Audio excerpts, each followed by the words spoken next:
Hello. Sorry, just getting confused a bit about weird sounds coming from my computer earlier, a few seconds ago, when I just came online. So, hello everyone. We're back. We'll see if people are here or not as we wait to do this part two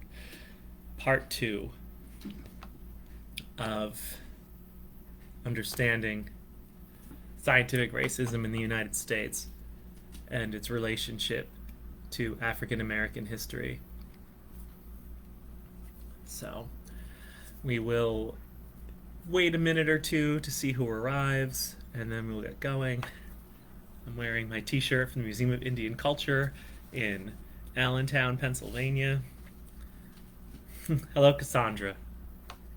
And because, of course, one of the things that we have to recognize is that when we consider racism, it is a broad spectrum discriminatory apparatus, to put it mildly.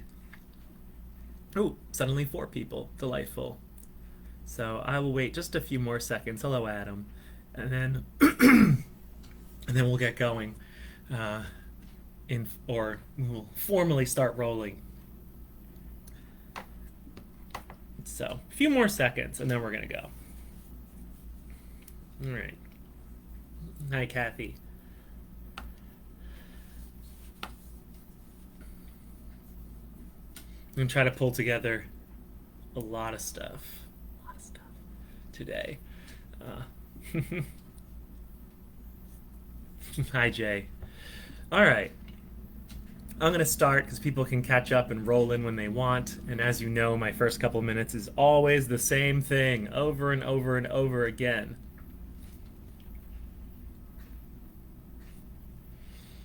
Okay, so first things first, I want to introduce myself and explain who I am to establish why I am a credible source for this material. Because at all times when people are presenting you with information or ideas, you should always consider the source.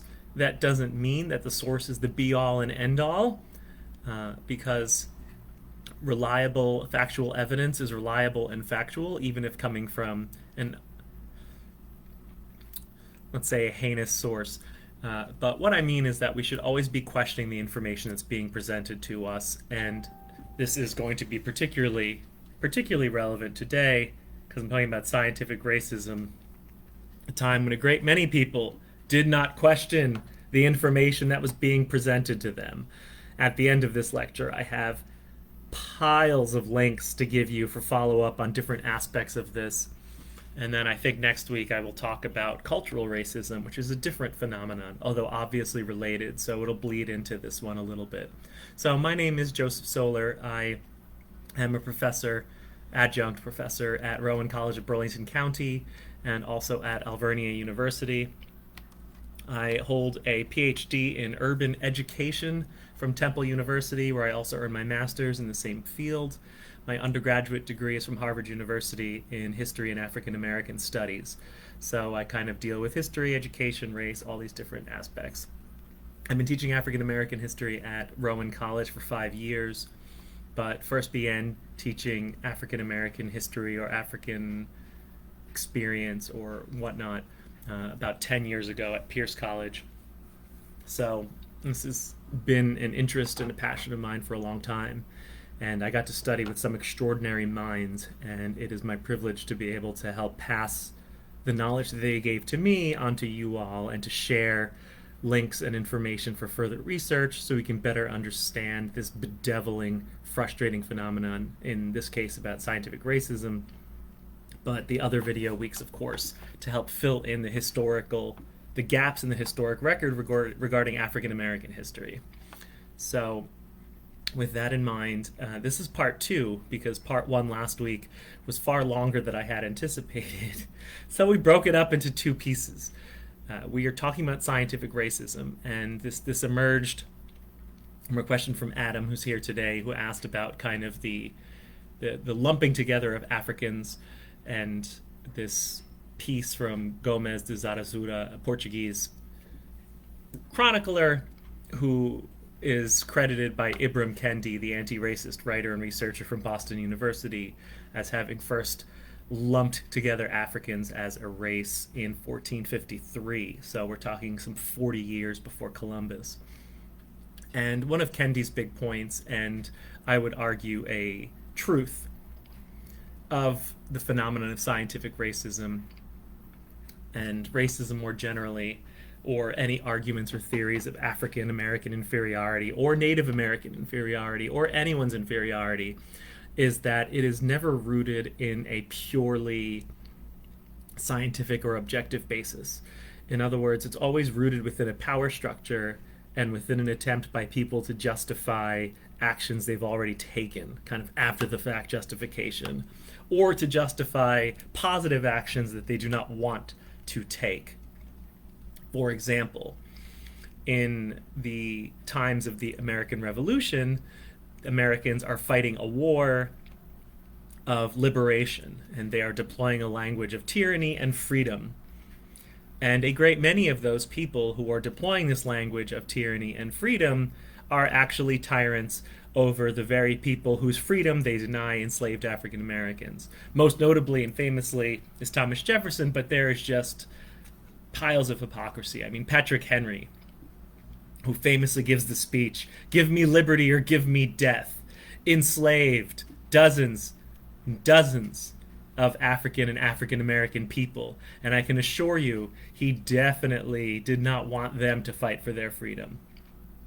So we see this sort of hypocrisy engaged. And the thing about the American Revolution is that, people chiming in, of course, is that it exists within a context of an abolitionist movement. There is an abolitionist movement that is pointing out the injustice, the fundamental injustice of slavery, and the idea that moving forward, the United States as a revolutionary nation, and keep that in mind, it was a revolutionary nation. The revolution doesn't go as far as, say, the French Revolution does later, but it is a revolutionary nation. Should we persist in keeping people as slaves in a society that says we hold these truths to be self-evident, that all men are created equal and endowed by their creator with certain inalienable rights, that among these are life, liberty, and the pursuit of happiness? So Thomas Jefferson famously says those words, and he is, in many ways, the father of American racism, scientific racism. But what we've covered in previous weeks is the reality that Virginia, South Carolina, the various 13 colonies had already begun passing laws in an attempt to separate groups of people from each other. And in Virginia, these laws emerged directly as a consequence of runaways and especially Bacon's Rebellion. And what I mean is the system of indentured servitude that existed was one that temporarily enslaved white people, as opposed to Africans who then are enslaved for life. And these indentured servants, free, white and black, found common cause very often because they were both exploited, abused, and just completely wrecked by the owner class in Virginia. And so they rebelled, and Virginia landowners tried to find a way to separate them. And they did that by passing anti-marriage laws that broke up African and European marriages, by providing separate conditions. No one has anything nice to say about Jefferson. No, I do have nice things to say about Jefferson, but not because he intended it, Michelle. So anyway, they write these laws to like split people apart from each other, and this is despite the fact that people had been mixing and marrying and having children. And what we had in Virginia in particular was a community in which there are people of European and African descent. This already was the case in places like Florida and in the Spanish colonies, which again, cat coming, understand that in Florida, even though there is mixing of peoples, it's not necessarily, or the Spanish colonies or the Portuguese colonies, it's not necessarily more humane. It's just the inhumanity has a different basis. Cat has a different basis. And so in the Americas, we will eventually come up with racialized segregation. We will come up with this whole idea. And I covered a lot of this last week. And what I got us up to is this guy called Samuel Morton over time. And Samuel Morton is located in Philadelphia. He went to school in Burlington because Burlington, I mean, one of the things that you see, we'll call it the social law of physics, that wherever action, there's an equal and opposite reaction, right? So if the Delaware Valley and Philadelphia and Burlington will be the home of an abolitionist movement, it's also then reactively going to be the home of an anti-abolitionist movement or pro-slavery movement, which eventually becomes scientific racism.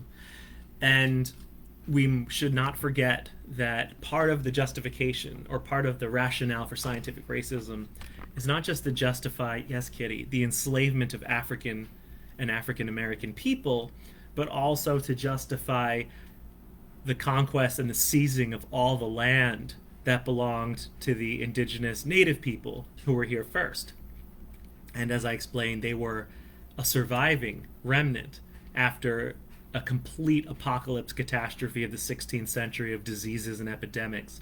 And so the Native American population had diminished greatly and yet was still here and still had, by Jefferson's own formulation, life, liberty, and pursuit of happiness, they had their own property rights as Europeans might have understood it. Now that's a whole nother course, so I'll get into that later. This cat is just determined to be in the video today, at least her butt. So anyway, so Samuel Morton, he is born in Philly, the child of an English-Irish immigrant father and a Philadelphia Quaker mother.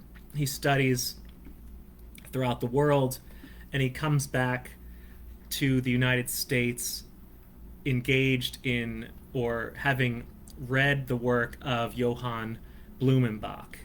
And one of the things that I had pointed out last week is that as we see the emergence of natural sciences, we see the emergence of kind of, we'll call it a mania or a fad in the sciences of classification and categorization. Carolus Linnaeus begins describing all the types of plants and their features, right? Some have big leaves, some have wide leaves, some are brown stem, some only grow this time of year, right?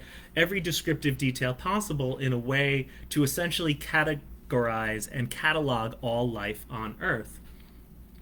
This guy Blumenbach, by the 1780s, comes up with his own system of categorizing human beings. And by 1810, he publishes The Five Races. And he's the guy who comes up with what becomes a fairly standard color typology of black, red, white, and brown, yellow, and yellow. And if you look at illustrations from Blumenbach's book, and I'll put them up later, you see that Blumenbach and his description and his separation of people does not imply a hierarchy of any sort. Well, sorry, that's not true. He does imply one hierarchy. He thinks his people are the prettiest, and those would be who he calls the Caucasians. He doesn't coin the word, but he borrows it. And he means literally Caucasians, as in Armenians and Azerbaijanis or Azeris, because those are the people of the Caucasus, and Georgians.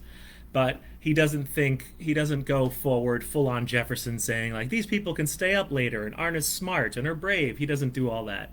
He describes people, and his illustrations of what people look like, the races of people, is pretty respectful, particularly by later cultural racist forms, which I'll be talking about probably next week. And in fact, his illustration of an African person, actually, the clothing, I'm looking at it right now, that's what I'm looking over at.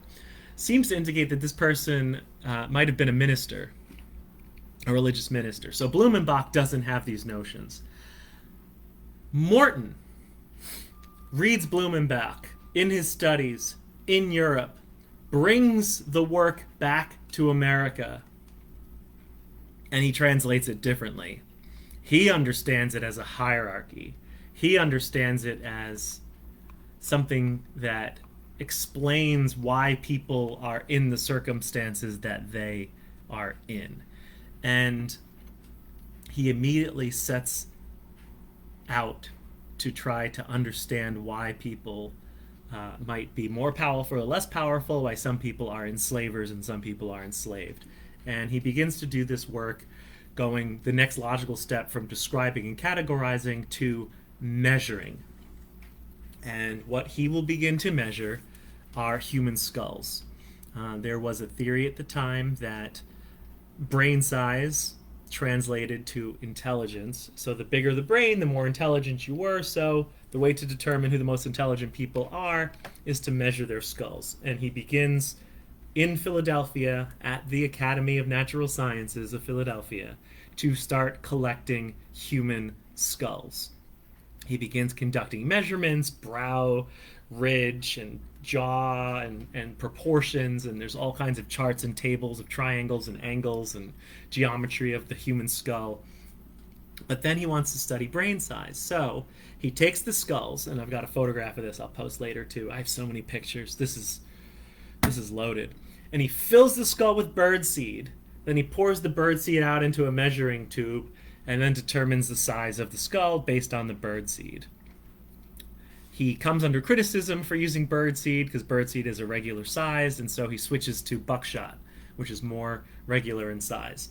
And not surprisingly, Samuel Morton discovers that the Caucasians, the white skulls, are larger than the non-white skulls, and thus the white people, as the Europeans, the Caucasians, are the most intelligent, and that Africans are the least intelligent, and Native Americans are also lesser intelligence. How he got those skulls is a story for another day, but let's just say it involves Eastern State Penitentiary in some parts and other shady business, and eventually involves enslavers sending the skulls of their deceased slaves to be part of his collection. Yeah. So he begins measuring the skulls and he comes up with a book. His work fits a very important and prevailing dynamic in American life. This is how it all kind of intertwines. It's never pure science. In 1828, presidential election, Andrew Jackson gets elected president. And Andrew Jackson, with the help of his organizer, Martin Van Buren, has begun to organize a national political party, the Democratic Party. And I still need to study this a little more because Martin Van Buren is a confusing figure because he later runs for president as a member of the Abolitionist Party. So I'm not sure his point of view. But Andrew Jackson is organizing the Democratic Party as a white supremacist party. And it seems pretty clear they were very concerned about the growing divide in the Americas between the North and the South and the Midwest. And it seems like using race, using whiteness as a unifying principle could help override those dividing ideas. Even more dramatic was the fact that Andrew Jackson received a lot of his votes from the Irish Catholic population that was growing in numbers in the 1820s and against whom there was significant prejudice. And so Jackson is trying to find a way to kind of smooth over that difference between Anglo-American Protestants and Irish Catholics. He's not entirely successful, and Irish Catholics will be subject to discrimination for decades afterwards. But nonetheless, the rhetoric is out there and is so powerful that by the 1863 draft riots in New York, when Irish Catholics riot against the draft of the Civil War, they specifically target the draft office and African Americans, blaming African Americans for their problems. just to give you a sense of just how pernicious and evil this race can be, that it sets two people who are victimized in American society, Irish Catholics and enslaved African Americans and free African Americans, against each other. Which, of course, goes all the way back to Virginia. Take those poor indentured servants, set them against the indentured and enslaved Africans. So Morton finds these skull differences. He also finds some secondary findings, that women's skulls are smaller than men, so women have smaller brains. Thus, of course, men are smarter than women, because he's, a good racist is usually a good misogynist as well. And that slavery maybe has some justification. And this is part of what we have to look at. That even Jefferson, as much as he didn't actually do anything or never actually accomplished the abolition of slavery, under Jefferson, is when the international slave trade was abolished. Jefferson actually wrote a proposal for abolishing slavery and then colonization. So he has these moments where he's like, maybe this isn't the right thing to do. And then he silences them and continues on with his life and impregnating Sally Hemings. But nonetheless, those moments are there. And what I mean is that in the 1780s, 1790s, early 1800s, there were still a lot of white people, European Americans, who recognize the injustice of slavery and the evil of it and have a sense of human equality, even if not perfect, or at least human relative equality. And so they are uncomfortable with slavery. Even those who are slave keepers themselves are saying, like, well, it's just we don't know what to do. What they mean is, I don't want to work for myself. But they would say things like, it's a necessary evil, and how do we get out of it? Jefferson said, like, oh, they'll remember how bad we were to them, and stuff like that. But by the 1820s, the vice president of the United States, John C. Calhoun, who was vice president under John Quincy Adams and also vice president under Andrew Jackson, who was also a member of a very, very wealthy South Carolina slave-owning family, had begun getting up and saying, no, slavery's great. There's no necessary evil about it. This is the way our society is meant to be organized. And this is the way our existence is supposed to be. Eventually, this formulation, which is connected to manifest destiny, thus that connection between scientific racism and colonialism, imperialism, etc., becomes simply this. American politicians will get up and say, part of why we know that this is a God-chosen country, American exceptionalism, is because God has given us all this land, manifest destiny, right? And given us Negroes to work it with. And so to consider both of those to be God-given, they need more justification for that point of view, right? More justification. If this land, quote, belongs to us, well, then what about those people who are already there?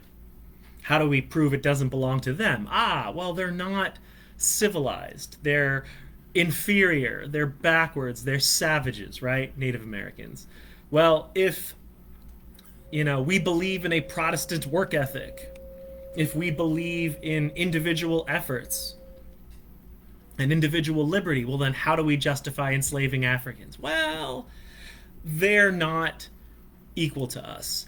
And so when Morton comes out with the skull work, he says, look, see, here's the evidence that you wanted, that you were looking for, that I'm now giving to you to prove that it's okay to take land from these barbaric savages because they're incapable of exploiting the land properly. And it is okay to keep people enslaved to do back-breaking grunt work because they're incapable of self-government. They're incapable of managing their own affairs because of their inferior brains. And Morton fits in neatly into this emerging tradition. What is notable is that, of course, in the 1820s, we're beginning to see the seeds of the second wave of the abolitionist movement. David Walker is preaching throughout the 1820s in New England. Maria Stewart is as well. And they are making a religious argument against slavery, God's equal creation. And of course, the scientists are like, oh, religious arguments can be very sentimental. And so they advance a theory called polygenesis. And they argue that there was actually multiple creations. God created Adam and Eve, who were, of course, white people, and all white people are the descendants of Adam and Eve. But then God also created these African people. There was also the argument that Africans were the descendants of Ham, who had seen his father Noah naked and was cursed by God. They come up with religious arguments. But in an era of enlightenment and scientific inquiry, and particularly in a place like Philadelphia, full of intellectuals and studies, Morton hits the scientific side of the argument. And he takes Blumenbach's work and he mistranslates it from German into English and implies a much stronger and stricter racial hierarchy than Blumenbach had actually written into it. He will collect skulls for decades and he will publish multiple books. I'm going to provide you a link to his biggest work, his most famous work, called Crania Americana, which is the skulls of Americans, which is about Native Americans. And he will publish works specifically discussing African American and African inferiority, or Negro inferiority, as he would have said at the time. And he will conduct these studies. As you can imagine, the acquisition of these skulls is an ethical abomination by many measures, because, of course, they're just taking dead bodies of criminals or enslaved people without their consent and just bringing them in, adding them in. Soon there's hundreds of skulls in Morton's collection. But he does more than just sell his own science. He, of course, finds others who are interested in adapting and adding to his science. And so there's an Alabama, you see where this is going, an Alabama slave-keeping surgeon named Josiah Knott, who will take Morton's work and will run with it. He will start measuring limb sizes and heights and conduct various experiments on enslaved people, his own enslaved people, and begin publishing books proving African inferiority, but even more so, proving, I say that in quotes, attempting to prove, lying about, falsifying data, cognitively biased in an attempt to justify his own luxurious slave-owning lifestyle, which basically argues that African people are not people. And why is that such an important argument? Because again, the Declaration of Independence, this sacred, secular document, I say that ironically, this sacred document says all men are created equal and endowed by their creator with inalienable rights. And now Josiah Knott, student, disciple of Samuel Morton, will say, well, you see, they're not equal. They're not human. They're sort of like humans, but they're not humans. And he'll begin publishing studies comparing the skulls of gibbons and other orang-utans, apes, to that of Africans, and saying, see, they're actually closer to apes. They're not actually human beings like we are. And so thus, the promise made in the Declaration of Independence, the philosophical underpinnings and justification for our society, do not apply to this group of people.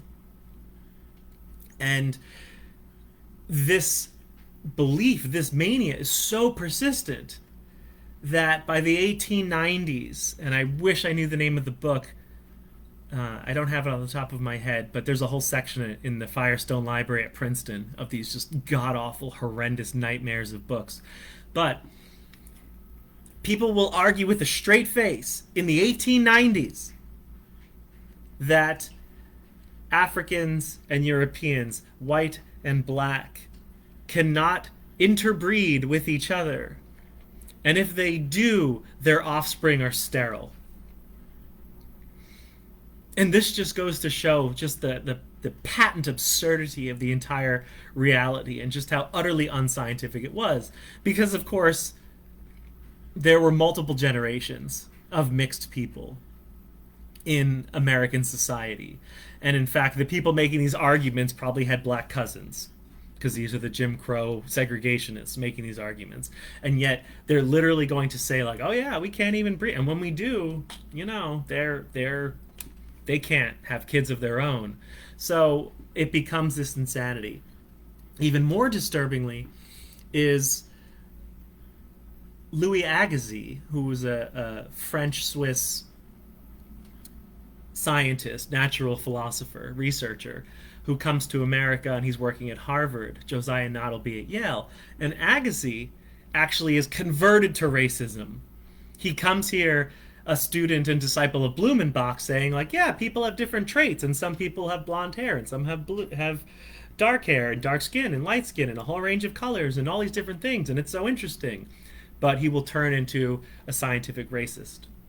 One of the links I'm going to give you is to the American Anthropological Association, the AAA, because in America, the field of physical anthropology emerges in this racist environment. And anthropology is, not going to say essentially, but emerges and develops as a field whose leading lights, Morton, Agassi, Nott, are committed to proving racial inferiority as part of their anthropology. It's not just about human existence and our origins, but it's about proving a hierarchy of races so that we can ignore and sideline the growing abolitionist cause and say slavery is good, Africans are inferior, it's the only way they can be useful in our society. And the Native Americans who still live here, they can be relegated to dirty backwater reservations because they are incapable of proper agriculture and life. They're all just a bunch of Stone Age hunter-gatherers, etc. I mean, like, the arguments are just appalling. They're appalling. Just to give you one more example, when the United States goes to war with Mexico in 1846, James K. Polk, the president, and a Tennessee slave-owning planter, writes that it's good of the U.S. to go to war with Mexico and to take all this land from Mexico because the Mexican race is a mongrel race, because it's a mixture of all the races. And he articulates a point of view which others will later articulate, that race mixing is bad because the result of race mixing is someone that's inferior to both races. That's when people are trying to be nice. They'll say it's inferior to both races, you see? And so you have an argument looking for a justification. You have an argument seeking evidence, and then, not surprisingly, when they are motivated to seek that evidence, they find it. And as we move through the 1840s and 50s, Morton continues his studies.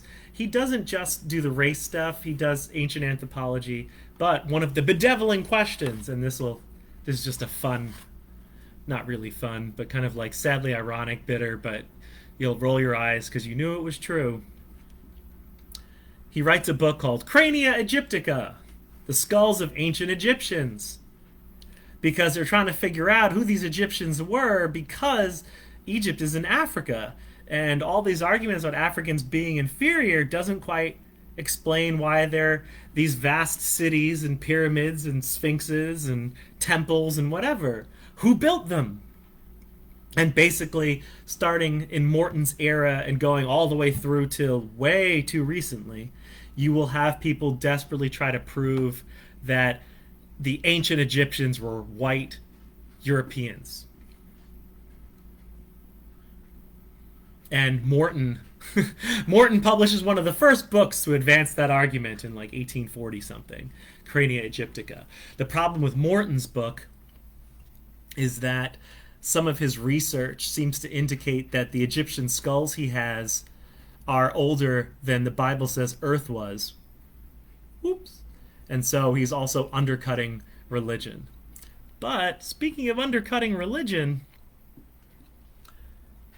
In the 1850s, Charles Darwin is studying birds, and he comes up with the theory of evolution, which is the theory of natural selection and what they call the best fit model. Now, Darwin is one of the most misinterpreted and misunderstood scientists.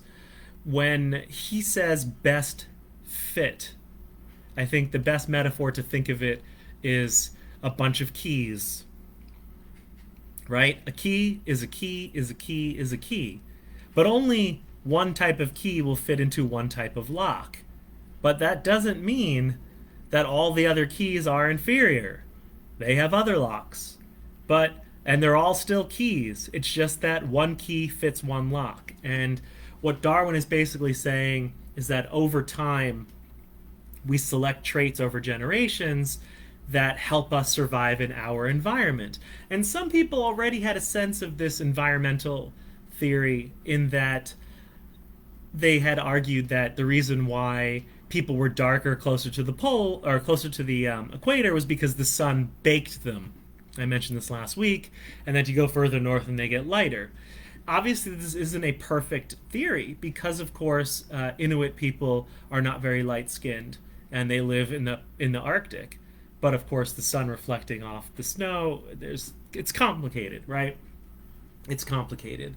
So there was some sense this already happened. But Darwin's point of view is that there's not necessarily any kind of a hierarchy. It's just what fits best in what environment, and that species change and evolve, over hundreds, maybe thousands of generations, so that they can survive best in the environment. This is a ready-made theory for misapplication. And of course, as we've already seen, Blumenbach, who was not quite as benign, but nonetheless, Blumenbach was already taken to the US and twisted and warped. And so Darwin will likewise be taken and twisted and warped. And we will have the emergent field of social Darwinism. While Darwin's book is entering into the discourse, the United States is fighting the Civil War, which eventually leads to the abolition of slavery and the enfranchisement of African American men and the citizenship rights for native-born American citizens born in the U.S., or what birthright citizenship, we call it birthright citizenship, enshrined in the 14th Amendment. So we have these three amendments by 1872, which basically abolish slavery, grant birthright citizenship, which our president talked about taking away, and then enfranchising African American men.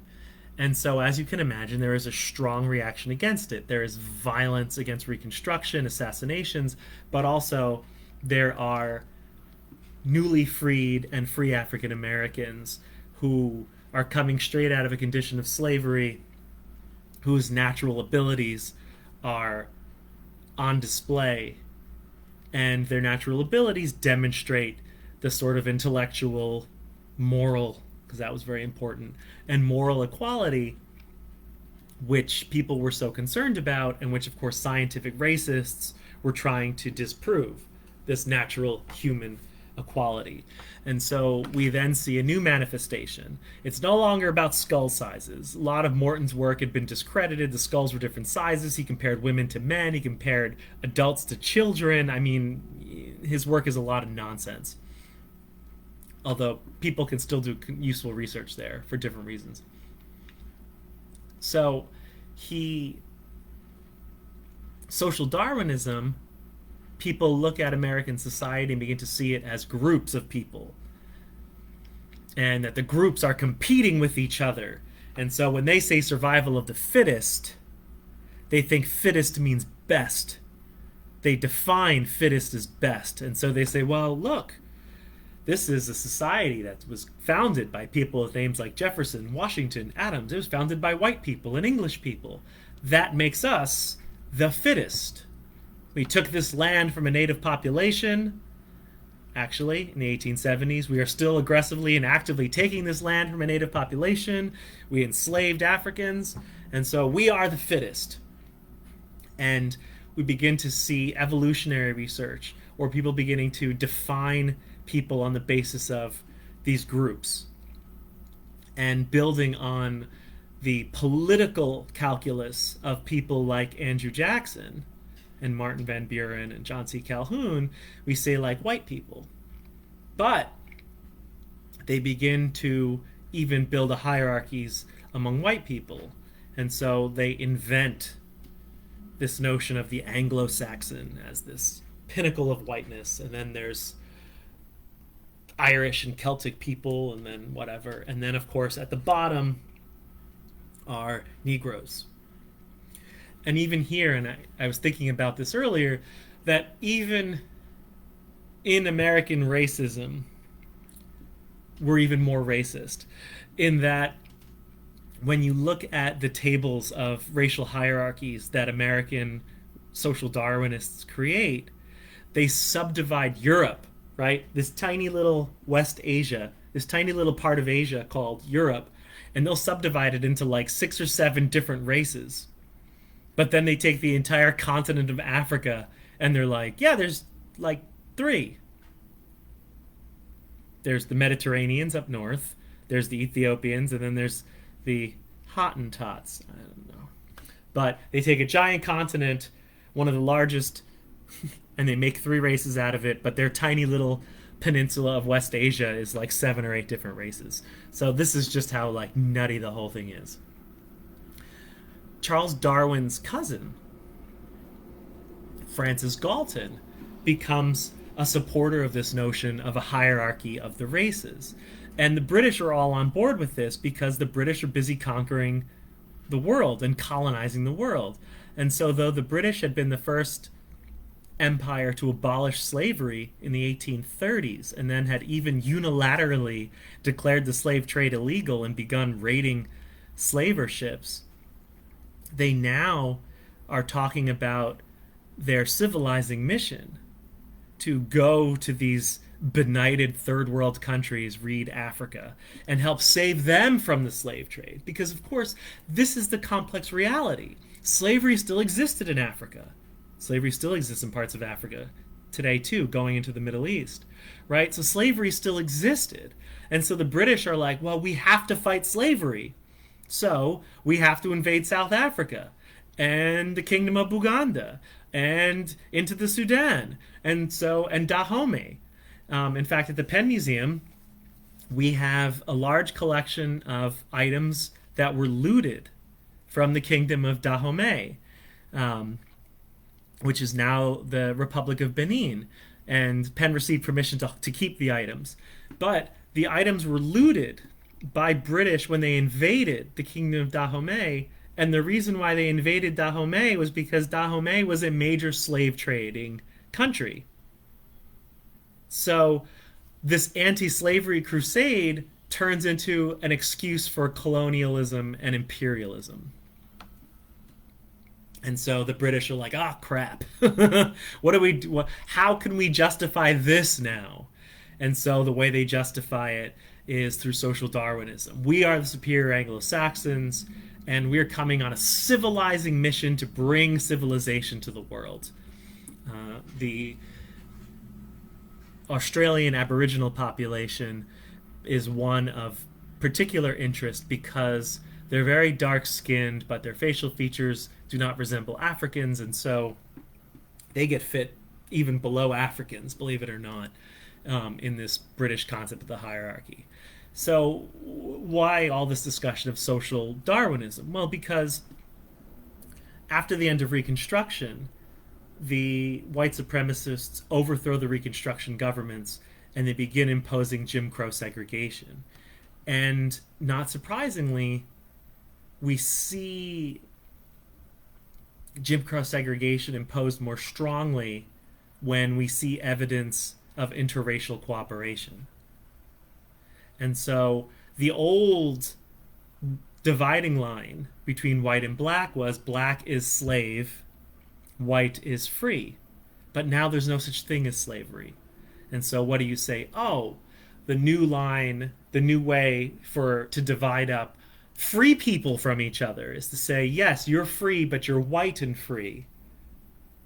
You're part of the white race. you're better than the free black race. And so take that, what they call psychological wage of whiteness, and be happy that we are separating you from these people. And as I mentioned last week, this is a deliberate power strategy. And this is Kendi's point about race and racism, that race needs to be perpetuated. It needs to be constantly reinforced, race and racism, because otherwise, the more people just know each other and interact with each other, the more race and racism goes away. The more people mix together, the more they have children together. And so, if, for example, the example I gave from the Homestead strike in Pennsylvania in 1883, if the Knights of Labor, formed in Philadelphia in 1876, are going to be a union that organizes all working people regardless of their origins or their race, then how do you break up this growing labor movement? Well, you put race into it. And so when the mill workers go on strike in Homestead, they're all white mill workers because the Carnegie Corporation would only hire whites. And then when all those white immigrants go on strike, they then seek out black workers and hire only black workers to break the strike, to keep the hostility alive between these groups of people. There's another level to it as well. By the 1880s, we're seeing a growing population of Chinese migrants. The U.S. government, again, corporate America, the railroads, bring over thousands of Chinese workers to work the railroads from the west to the east. And when the railroad is done, the Transcontinental Railroad, again, uniting the two halves of the country across the land that belong to native people who also are considered inferior, so it's okay to take it. Well, now there's hundreds and thousands of Chinese people, and their culture is very different from European culture and American culture, and so there's an anxiety here. And in fact, what we see on the West Coast is riots by Irish railway workers against Chinese workers. And we see the Chinese Exclusion Act. So a mere about 10 years, 11 years really, well, no, 13 years after the Constitution, 14th Amendment, gives birthright citizenship to all Americans, we see Congress pass the Chinese Exclusion Act, which basically forbids any Chinese people from coming to America. And later, that law is amended to strip citizenship from Chinese Americans.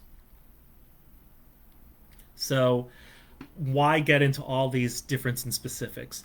Because understand that when we look, we're in the 1880s now, when we look at these race laws and whatever, they start off with two targets for two purposes: African Americans, Native Americans. Native Americans to steal the land and justify killing them, or kidnapping them and sending them to Indian schools, or African Americans to justify kidnapping them, keeping them as slaves for life. And then, when the war is over and they're all free, these ideas and attitudes and science around racial hierarchies is repurposed with new targets in mind, right? Now it's the Chinese, because also they're also different and they don't fit. And we don't want them here because they are workers competing for jobs with us. And so we will riot against them. And the history of anti-Chinese violence in America is deep. It's not as frequent as riots against African Americans, but the population wasn't as large or as geographically diverse, or it's quite possible we could have seen a similar situation. But it all emerges from this original scientific racist bias that was used to justify slavery and land stealing.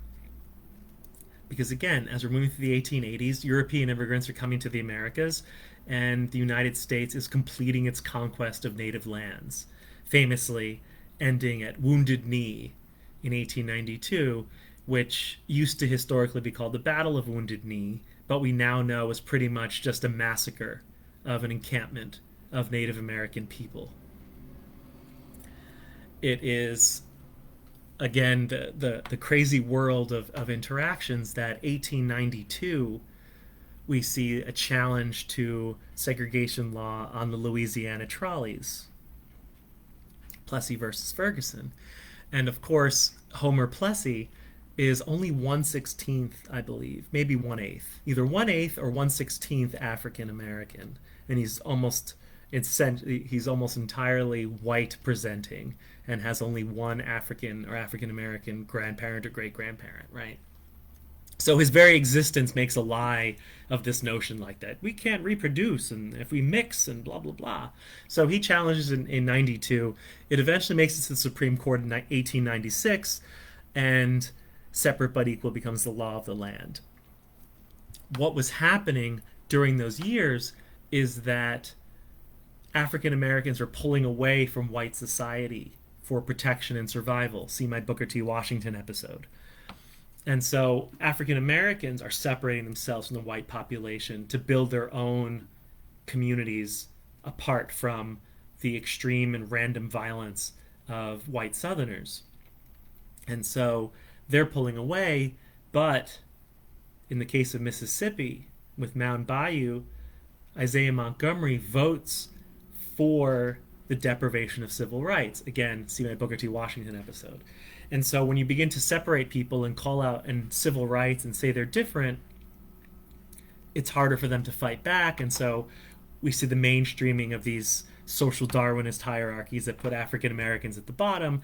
And of course, white Americans are not in these black communities seeing the accomplishments that the black communities are making once they're no longer being systematically assaulted and destroyed every year or two by white Americans.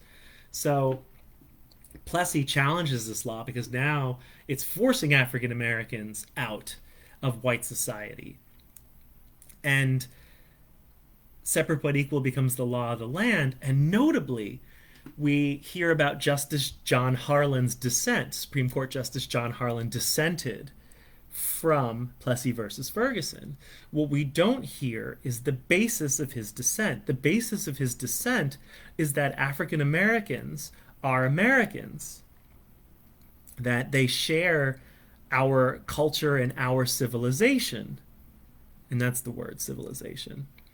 And this is apparent when we look at, and I'm quoting him, so please don't take offense, when we compare him to the Chinaman, who is so different and strange and doesn't fit in our civilization. So in a very perverse sense, what Harlan is doing is setting African Americans against Asians. But of course it's a dissent, so it has no force of law. This is also the same decade when a coalition of white progressive populists and black Republicans take control of the state of North Carolina, and they establish the first non-white supremacist government in the South in about 15 years since the end of Reconstruction. And that government is violently overthrown in a coup in 1898. The white Democrats basically go in and shoot people and arrest the mayor, and they throw them all out of office, and they literally execute a coup d'etat against a democratically elected government. And what happens after that is a whole slew of Jim Crow racial segregation laws to keep white and black Americans from cooperating with each other and having political power. And again, this is what I mean, that the anti-marriage laws and the Jim Crow and go in the back door and you can't use the same bathrooms and you can't see this. This is all basic human endeavors, basic human things that if we do them together, we recognize how very similar we are to each other. And then we can no longer be divided against each other. And so we perpetuate this scientific racism. A year after the coup in Wilmington, an American scientist named Charles Benedict Davenport is in England talking to Francis Galton, Darwin's cousin, and he comes back to create eugenics in America. The idea that, look, if we're going to talk about racial inferiors and racial hierarchies, that means we can breed better people. Now, mind you, those who remembered slavery remembered that when enslavers would force their enslaved people to couple, to have babies, it was often trying to breed better people, right? You get the biggest, strongest man, and you make him impregnate the biggest, strongest woman, and there you have big, strong babies, and then you can sell them. This is American slavery. So his ideas, Davenport's ideas of breeding better humans in eugenics, lands on fertile ground because Americans had been doing this unofficially under the conditions of slavery, right? They had been using African Americans as experimental stock. And what Davenport does when he creates the American Eugenics Archive at Cold Spring Harbor on Long Island, it's still there, but they don't do eugenics. I'll link to their website. Is he takes it a different direction. What had already been done to African Americans, well, now there's all these Jews coming from Russia, and all these Hungarians, and all these Polish people, and all these Catholic Italians. And remember, I said they come up with like a 7 or 8 way distribution of Europeans. Well, Americans are concerned. They were concerned about Chinese immigrants. Now they're concerned about Eastern European immigrants and Catholics and Jews coming. And so they take ideas they'd applied to African Americans and they apply them to fellow Europeans. We don't want the criminality that's natural to Italians. We don't want the drunkenness that's natural to the Irish. And it spreads. It metastasizes like a cancer, right? I was thinking this morning that a good subtitle for this lecture is why it's in white people's self-interest to care about scientific racism. Because it's not just about being a human being who cares about others. Any injustice that is freely allowed on one group of people will ultimately spread to other groups of people. And the American eugenics movement will spread, and eventually by the 1920s will lead to the Immigration Act of 1924, which shuts down the door to immigration by using a quota system that was specifically designed on a discriminatory basis to favor immigrants from England and from Scotland and from Germany, and to discriminate against Eastern Europeans and Africans and Asians and everybody else who wasn't a Northern or Western European. And part of why that happens is we have a science of genetics now, not DNA, genetics from Mendel with the P's, and people are like, oh, intelligence is hereditary, and so is criminality and alcoholism and whatever. And so now, with eugenics, there's a justification for discriminatory immigration law. And Madison Grant, a natural conservationist who helped save the redwoods, comes out with a book called The Passing of the Great Race, arguing that white people, racially superior white people, are in danger of disappearing, right? Or as the white supremacists today whine about, hashtag white genocide.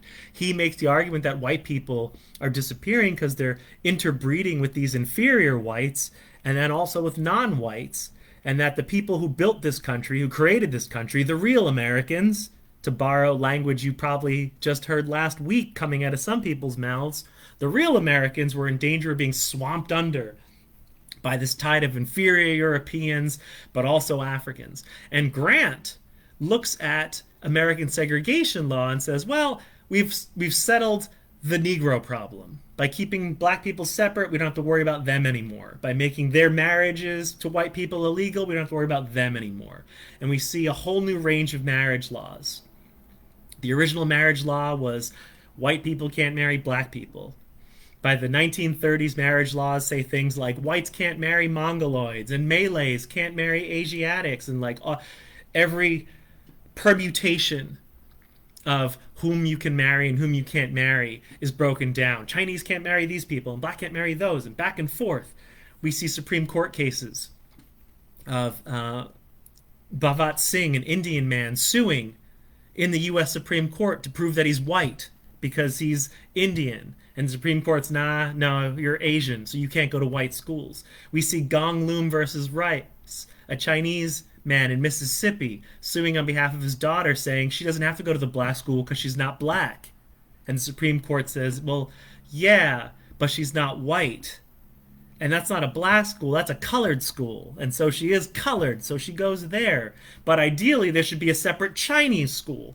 We developed this mania for separating all these people to maintain their distinctive hierarchies. And if this sounds very Nazi to you, it's because it is very Nazi. If this sounds very apartheid to you, it is because it is very apartheid. The father of South African apartheid, Verwoerd, a Dutch guy, Dutch born anyway, he was very approving of separate but equal laws. He believed that race mixing was detrimental to all races. This becomes an ideology we spread throughout the world. And of course, we're getting to an hour. So the last piece of this is we forbid intermarriage between various and repeatedly defined and over-defined and ludicrously defined groups on the basis of some sort of ridiculous categorization of traits held at the eugenics record office, where people go out and interview you and trace your heredity. Incidentally, we also have the Vineland School for Feeble-Minded Children in New Jersey, H. Goddard, that argues that intelligence is hereditary, and so we should keep stupid people from breeding. And where I'm going with this is forced sterilization. So we see a whole raft of horrifying laws that emerge, anti-marriage laws, and then forced sterilization laws.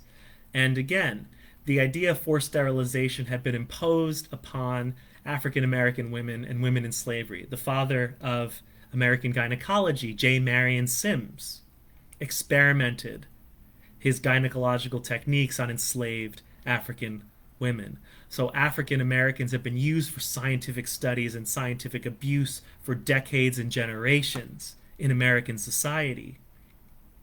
And now, one of the sad realities inflicted upon African American women after the Civil War, because of course you want fertile women during slavery so they can reproduce and you can sell their children. Yes, I know what I just said. It should horrify you. But we now see these forced sterilization laws, which again are not just for African American women, although yes, but are also for African American men who get castrated.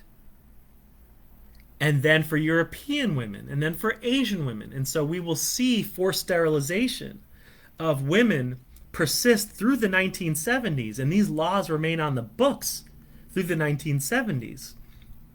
In fact, just to really bring it up to the modern day, the late, he died a few months ago, former senator from Oklahoma, Tom Coburn, is a doctor who is accused by Native women in Oklahoma and Latina women of performing sterilizations on them without their consent in the early 2000s and late 1990s. And so what happens is we have these sterilization laws and these scientific studies, and they spread throughout the world. And in fact, the most obvious abomination that I kind of skipped over, or I mentioned it in passing, is Nazi Germany takes these to the natural conclusion. The director of the Eugenics Record Office, Harry Laughlin, Cold Spring Harbor, corresponds with Adolf Hitler. And Hitler says, I read your work.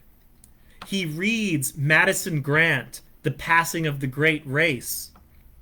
And he writes a fanboy letter to Madison Grant saying, like, your book is so great, I'm concerned about this too. And when Hitler rises to power in 1932 in Germany, one of the first things that he does is he passes forced sterilization laws. And his forced sterilization laws are explicitly modeled on the laws which Harry Laughlin had written. And Harry Laughlin writes approvingly of them. But of course, Hitler will take it a step further. And by 1936, he'll open up Dachau, the very first concentration camp, where he will conduct a program that he calls euthanasia. And basically, Hitler will begin executing people with Down syndrome and other people with epilepsy, because rather than just sterilize them, Hitler doesn't want them to be a drag on his society, and so he executes them. And it becomes official policy. And so what we see is this awful, awful reality that scientific racism, this categorization of races, which emerges out of the power play of slavery, metastasizes. It spreads as a cancer throughout the world, and it justifies imperialism, colonialism, forced sterilization, miscegenation laws, apartheid, and Holocaust. And so when we look at these events of American history and the particular injustices inflicted upon African Americans and the struggle which African Americans and their allies have waged against this injustice, we have to recognize this is not particular to the American society, and it's not a particular system of justice. As Kendi teaches and explains and argues, the forces which give birth to this injustice, the forces which gave birth to scientific racism and to Samuel Morton's skulls and to all of these things, these forces can be conjured to life at any time. In fact, it just occurred to me that it was just last month that a nurse at one of the ICE detention centers in North Carolina came forward and accused the doctors at that ICE detention center of inflicting forced sterilization on the Latino women who were incarcerated there by ICE. And so these realities and the consequences of these things are with us to this day, and they will not be unwith us. We cannot unroot them until we have an honest and thorough discussion of the causes, the motivations, and the consequences, and the ongoing connections of what occurs today and what occurred back then. The way that I like to put it is that basically the African American struggle in the United States is a struggle for all of us. It's a global struggle. It is a struggle for basic human decency and equality throughout the world. And of course, it ropes in the struggle of indigenous people and Native Americans as well, and that interaction. It is a struggle about the very fundamental nature of human equality throughout the world and the scientifically based reality, which is the monogenesis, that human beings all emerged from one root source. And as we now know scientifically, the root of all humanity is Africa. So in the great irony of all human existence is that all humans are ultimately African, and yet dominant racist ideologies locate Africans at the bottom of a fictional, made-up racial hierarchy, which was made up to justify power, exploitation, and the acquisition of wealth and land throughout the entire world, but very, very particularly in the United States. And yes, Jay, you are right. These ideas and policies that are toxic and tainted are just, I don't want to call them bedrock because that makes it harder to get out, but they are cornerstones on which we built a whole lot of things, and even things that are seemingly benign, if built upon a racist foundation, are still pretty rotten. Yeah. So anyway, Jay says we need to erase and rewrite everything. I have a deep sense that we might need to do exactly that. But it overwhelms me. And Michelle, thank you for your comment about my knowledge. But I'm going to stop right here. Now you know why I had to be two-parters. And the work of anti-racism is the work of global humanity. It's that simple. It's that simple. There's so many other things. I can just go on for years and years, apparently. But anyone have any questions for me before I call it a day at the hour and 10th minute? I'm going to be loading up at the end in the comment section for this video just links and links and links. Eugenics, scientific racism, the Morton skulls, the everything. I'm going to be posting pictures that I took in the Morton collection. Just as you can tell, this is something I have studied many different ways from many different angles: genocide, Holocaust, racism, slavery, imperialism, colonialism. Yeah. Any questions? Look for all the links. There's a lot of information. There's a lot of information. You're very welcome, Nicole.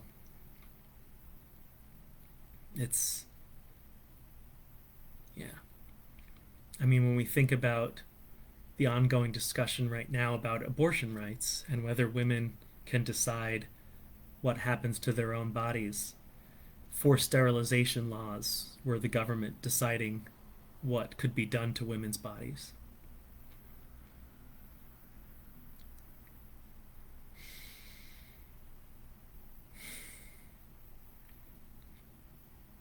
It is exhausting, Jay. You detected my sigh. But alrighty. I'm going to call it a day. I need to rest after all this. And I'm going to provide all those links. I've got just across the board. I'm just going to be pinging links for the next 10 minutes after this. So have a great day, everyone. Keep it in mind. Be aware. Recognize that nothing exists in isolation, that it's all part of this vast interconnected web. And that ultimately, and like I said, going right back to what Adam said about Kendi, or from Kendi's comment, that racism, sexism, they're not inherent. Someone creates these things, and the people create these things have a motivation. And the motivation more often than not is, how can I have power, wealth, and comfort and keep it, even if it means someone else doesn't have it? All right. Until next week, everybody, look for all the links, charts, photographs. It's a bonanza of stuff. So I will see you all next week. Next week, I'm going to talk about Jim Crowism and what I call the project of American cultural racism. Sorry, it's exhausting. All right. Take care, everyone. Have a wonderful day. I'm ending the video now so that I can get to work